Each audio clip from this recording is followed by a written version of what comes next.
My mother's text arrived at 9 p.m. the night before my engagement party. "We need to talk about your wedding plans. Call me." I stared at the screen for a moment, already knowing what was coming. I called. She didn't even let me say hello. "Your father and I have been discussing it, and with Victoria's wedding taking up so much this year, if you do get married, we'd really appreciate if you kept it small. Maybe even consider eloping, something intimate and private. Just makes things easier for everyone." I looked around my apartment, at the ring on my finger that she hadn't asked about, at the life I'd built that she hadn't noticed. "Sure," I said. "I'll keep it small." I hung up, and that's when I decided my wedding would be anything but small. 4 months later, photos of my private island wedding went viral on social media the same week my parents wired $80,000 for Victoria's reception venue deposit. By the time her big day arrived, everyone at her 300-person ceremony had already seen my glass pavilion overlooking the Atlantic, my custom Vera Wang gown, my Michelin-starred reception dinner. And the best part? I'd paid for every single thing myself. Let me take you back, because this story isn't about a wedding. It's about being the daughter who learned to celebrate herself since nobody else would. Growing up, Victoria was the golden child. 3 years older, blonde, and effortlessly beautiful. The kind of girl people wrote YA novels about. I was the serious one, the quiet one, the one who did homework while Victoria got ready for dates. When she made varsity cheerleading as a freshman, my parents threw a surprise party. When I made the National Honor Society, I got a congratulations card on the kitchen counter. When Victoria wanted to go to an expensive private college to study communications, they paid. When I got into the same school for computer engineering, they suggested community college first to save money. I went to state school on academic scholarship instead. Worked 3 part-time jobs. Graduated with a degree in software engineering and $15,000 in loans. Victoria graduated with a communications degree she never used, 0 debt, and a job at my mother's friend's boutique marketing firm that she got because of connections, not resume. Nobody seemed to notice the difference. When Victoria got promoted to social media manager, my mother posted about it on Facebook with 3 paragraphs and 12 photos. When I got hired at a tech startup, I got a text. "That's wonderful, honey. Don't work too hard." The startup exploded 2 years later. Got acquired by a major company. My stock options suddenly meant something. Real money. The kind that made me pause when I saw my bank balance. I didn't tell my family right away. I wanted to see what I could do first. I bought a small condo in Seattle. Started investing carefully, learned about real estate, about building wealth, about creating something that was entirely mine. By 29, I had enough for a down payment on property. By 31, I owned 12 acres off the coast of Maine with a restored Victorian house and my own dock. My parents thought I was still renting a 2-bedroom apartment. I'd never corrected them because they'd never actually asked. Every Sunday dinner was about Victoria. Victoria's new boyfriend, Bradley. Victoria's work drama. Victoria's vacation photos. I'd become background music in their lives. I'd answer when asked, contribute when relevant, but mostly I just existed on the periphery of their attention. It didn't hurt anymore. I'd made peace with being the spare daughter. I had my own money, my own life, my own island. I didn't need their validation. Or at least, that's what I'd convinced myself until Victoria's engagement announcement arrived. The envelope was cream-colored, expensive, embossed with gold. Inside, a photo of Victoria and Bradley on a beach at sunset, her hand extended to show a diamond the size of a small planet. The engagement party was in 6 weeks at the country club. My mother called the same day the invitations went out. Her voice had that particular pitch of excitement she reserved exclusively for Victoria's milestones. Could I fly home? Take a few days off work? This was so important for the family. I said I'd try to make it. The engagement party was exactly what you'd expect. Thousands of roses, string lights everywhere, a jazz band, Victoria in white floating through the crowd like a bride already. My parents glowed. My father gave a speech about his little girl becoming a woman, about how proud he was to welcome Bradley into the family. My mother cried tears that somehow didn't smudge her makeup. I stood by the bar in a black dress I'd bought online, drinking gin and tonics, watching them celebrate the daughter they'd always wanted. Nobody mentioned me, which was fine. Expected. Then my mother pulled me aside near the end of the night. Her hand gentle on my elbow, her smile soft but somehow calculated. She wanted to talk about my future. She'd noticed I'd been dating someone. James, I'd mentioned him once 3 months ago on a phone call. Was it serious? Was I thinking about marriage? Because, and she said this so kindly, with Victoria's wedding taking up so much of their attention and resources this year, if I did get engaged, maybe I should keep things low-key. Small ceremony. Just close family. Maybe even elope. Make it romantic and private. That way, Victoria's Day could really shine without competition. Less stressful for everyone. More special in its own way. I smiled and nodded and said I understood completely. What I didn't say was that James had proposed 3 weeks earlier on a private boat at sunset. That I was wearing the engagement ring on a chain under my dress. That I'd already started planning my wedding and it was going to be anything but quiet. The next 6 months were a study in contrasts. My parents threw themselves into Victoria's wedding with the intensity of a military campaign. There were venue tours, dress fittings, cake tastings, floral consultations. My mother created a spreadsheet with 17 tabs. My father opened a separate bank account just for wedding expenses. I watched the budget climb from $40,000 to $60,000 to $80,000. Each increase was justified by something essential. The venue needed backup indoor space. The photographer had to be flown in from New York. The dress required custom modifications from Paris. The flowers, imported from Holland, were the only ones that would match the vision. Every Sunday dinner became a wedding planning session. My parents and Victoria huddled over laptops and fabric swatches while I pushed food around my plate and checked my phone. Meanwhile, I was planning my own wedding in complete silence. I called in every favor from everyone I'd ever worked with. I hired a small but talented team who understood discretion and vision. I worked with architects to build a temporary glass pavilion on my island's highest point, all windows and white oak, overlooking the ocean. I flew in the florist who'd done the Chelsea flower show, paid her extremely well, asked her to keep it off social media until after. I commissioned a dress from an up-and-coming designer with a mile-long waiting list. I arranged for a private chef who'd trained under Alain Ducasse. I hired a string quartet who usually played at Carnegie Hall, and I told absolutely nobody in my family any of it. James thought I was being petty. Maybe I was. But watching my parents pour money and energy into Victoria's wedding while suggesting I should essentially hide mine felt like every childhood slight compressed into one moment. This wasn't about competition. It was about being seen, finally, on my own terms. Victoria's wedding was June 15th. I set mine for June 8th, a week before her big day. When I mentioned it casually on a phone call, there was a pause. Then my mother's voice, carefully controlled. That was very soon. Had I thought this through? It wasn't going to interfere with Victoria's wedding, was it? Because there was so much to do still. So many final details. I assured her it wouldn't be a problem. Very small, just like she'd suggested. Very intimate. She sounded relieved. Good, she said.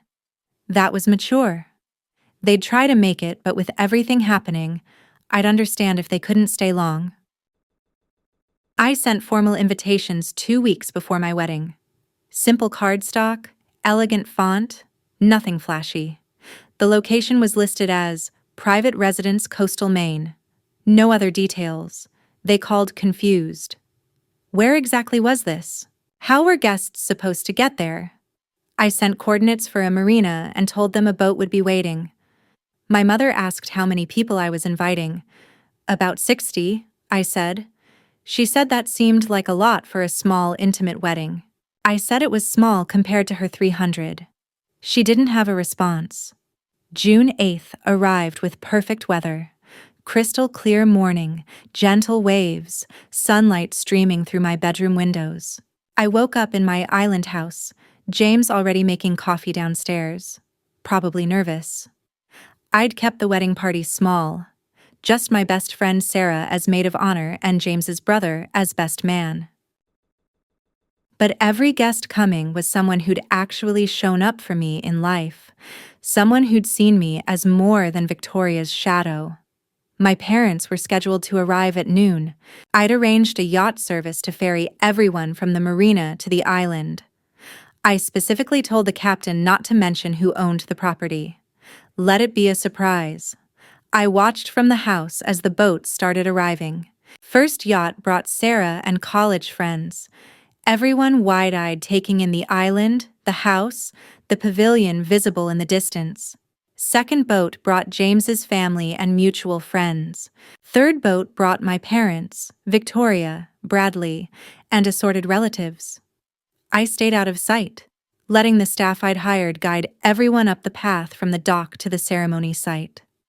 I wanted them to see everything first, to understand what I'd built without asking them for a single dollar. By the time I was ready, guests were seated in the pavilion, string quartet playing something soft, the ocean spread out behind them like a painting. I stood at the entrance with Sarah beside me. My dress was perfect, custom silk with a cathedral train and hand embroidery that took 200 hours. My hair perfect. Every detail exactly as I'd imagined. And then I walked forward and watched my parents' faces change as they realized what they were looking at. My mother's mouth fell open. My father's expression cycled through confusion, shock, something like awe. Victoria looked slapped, because this wasn't small. This wasn't quiet. This was a masterpiece. Wealth displayed with taste, power wrapped in elegance.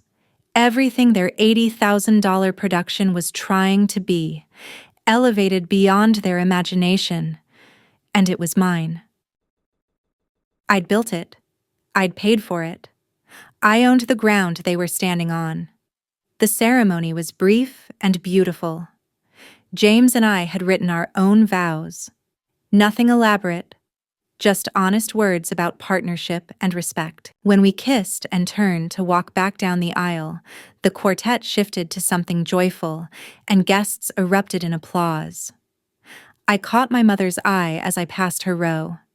She looked like she was solving an equation that didn't make sense.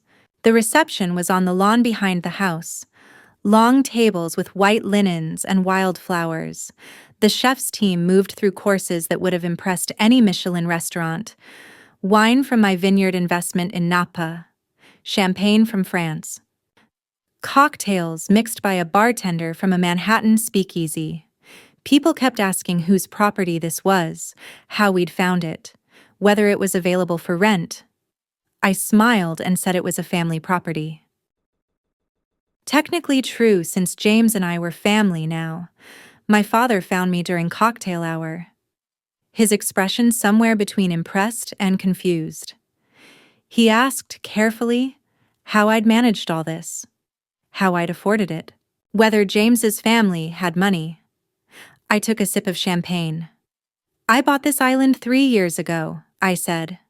I've owned it outright for 2 years. Everything you're looking at, I paid for myself, with money I earned from the tech career you barely asked about, from investments you never discussed with me, from a life I built while you were planning Victoria's future. He stared at me like I'd started speaking another language. "Why didn't you tell us?" he finally asked. And that question was the whole problem in 5 words. "I didn't tell you because you never asked," I said. "You never wondered how I was doing, what I was building, whether I needed anything or had anything to share. You were so focused on Victoria that you never thought to check if I'd built my own stage." "I hope you enjoy the wedding," I said. "I'm glad you could make it." Then I walked away to talk to other guests. He stood there holding his drink, looking old in a way I'd never seen. The evening got better. We danced as the sun set. The string quartet was replaced by a DJ who knew how to read a room. Staff brought out desserts too beautiful to eat, tiny works of art on delicate plates. People gave toasts that made me laugh and cry, stories about James and me that actually knew us. Through it all, I watched my parents and Victoria at their table, barely touching their food, struggling to process what they were seeing. This wasn't how the story was supposed to go. I was supposed to be the quiet one, the sensible one, the one who didn't ask for much. I wasn't supposed to own an island. Around 10 p.m., Victoria disappeared. I found her by the dock, sitting on the edge with her heels beside her, staring at the water. I almost walked away, but something made me sit down next to her, my dress pooling around me on the weathered wood. We sat in silence, just waves and distant music. Then she said, without looking at me, that she hadn't realized I'd done so well, that she thought I was still struggling. I asked why she thought that. "Because you never talked about it," she said. "Never showed off." I told her that was because nobody ever asked. She was quiet. Then said that wasn't true. They asked about my life. And maybe they had. In that surface way people ask without wanting real answers. "How's work?" "Fine." "How's the apartment?" "Fine." They asked questions but never listened to answers, never followed up, never dug deeper. They'd decided I was the boring one, the stable one, the one who didn't need attention. Victoria started crying then. And I realized this wasn't jealousy. It was her understanding, maybe for the first time, that our parents had damaged us both. They'd put her on a pedestal so high she could never live normally, never fail without it being catastrophic. And they'd put me in a box so small I'd had to build an island just to breathe. I put my arm around her shoulders. We sat like that for a while. 2 sisters pitted against each other by parents who never realized what they were doing. Eventually, we went back to the reception together. She danced with James and me. For a moment, things felt like they might be okay between us someday. 3 days later, the photos went viral. Sarah posted a few shots on Instagram without thinking about privacy settings. The pavilion overlooking the ocean, the dress, the flowers, the sheer beauty. Within hours, wedding blogs were reaching out. Within a day, lifestyle magazines had picked it up. By week's end, my private island wedding was trending on Pinterest and TikTok. People called it one of the most beautiful ceremonies they'd ever seen. The irony was, I hadn't wanted attention. I'd wanted a private day with people I loved. But the universe had other plans. My mother called panicking. Did I know my wedding was all over social media? Did I understand this would overshadow Victoria's wedding? Everyone would compare them now. I let her talk herself out. "I didn't post the photos," I said finally. "I didn't seek attention. I had a private wedding that happened to be beautiful, and someone shared it. That's not my fault." If people are comparing, maybe ask yourself why one daughter got $80,000 and planning help while the other was told to keep it quiet. She stammered something about not meaning it that way, but we both knew I wasn't twisting anything. Victoria's wedding happened the following week. By all accounts, it was beautiful. I saw photos on Facebook, professional shots my mother posted with captions about her perfect day, and princess daughter. The venue was gorgeous. Victoria looked happy, but you could see it in the comments. People mentioning my wedding, asking if this was the same family, making comparisons. I felt bad about that. Victoria didn't deserve her day diminished, but I couldn't feel too guilty. This was natural consequence. You can't build one daughter up while pushing the other down and expect it never to create problems. In the months after, my relationship with my parents changed, not with big confrontations. Just a slow shift in how they saw me. They started asking more questions about my work, my investments, my life. My father wanted to know about my portfolio. My mother asked about the island, about hosting family gatherings there. I said maybe, but didn't commit. Because here's what I learned. You can't go back and fix a childhood of being overlooked. You can't retroactively get the celebration you deserved. What you can do is build a life so undeniably yours that nobody can ignore it or dismiss it or tell you to make yourself smaller. You can stop waiting for permission to take up space. You can own your own island, literally and figuratively, and invite only people who see you clearly. James and I still live on the island most of the year. We keep an apartment in the city for work. We've talked about hosting small events, intimate weddings for people who want something real instead of showy. Maybe I'll turn it into a business. Maybe not. For now, it's just ours. A place we built without anyone's approval or funding. Victoria and I talk more now. She's working on setting boundaries with our parents, figuring out who she is when she's not the golden child. It's hard for her in ways I didn't fully understand.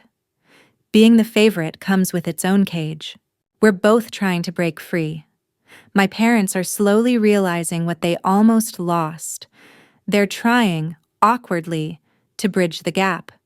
Whether that's enough, whether it's too late, I don't know yet. Some damage can be repaired. Some just becomes part of your story. What I know is this. I'm not the spare daughter anymore. I'm not anyone's shadow. I'm the woman who built an empire while everyone looked away.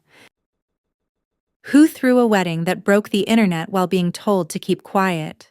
Who owns an island and a life that's entirely, completely mine? And if that makes me petty or too much, well, I spent my whole life being told I wasn't enough. I think I've earned the right to be too much for a change. If you've ever been told to make yourself smaller so someone else could shine, if you've ever been the forgotten child who built something extraordinary in the shadows, if you've ever been asked to celebrate quietly while your sibling got fireworks, this story is for you.